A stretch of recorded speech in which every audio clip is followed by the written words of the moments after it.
சங்கீதங்களின் புஸ்தகம் 5வது அதிகாரம் வசனங்கள் 1 முதல். கர்த்தாவே, என் வார்த்தைகளுக்கு செவிகொடும், என் தியானத்தை கவனியும். நான் உம்மிடத்தில் விண்ணப்பம் பண்ணுவேன். என் ராஜாவே, என் தேவனே, என் வேண்டுதலின் சத்தத்தை கேட்டருளும். கர்த்தாவே, காலையிலே என் சத்தத்தை கேட்டருள்வீர். காலையிலே உமக்கு நேரே வந்து ஆயத்தமாகி காத்திருப்பேன்.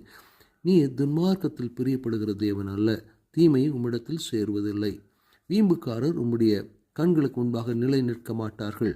அக்கிரமக்காரர் யாவரையும் வெறுக்கிறீர். பொய் பேசுகிறவர்களை அழிப்பீர். இரத்த பிரியனையும் சூதுள்ள மனுஷனையும் கர்த்தர் அருவுகிறார்.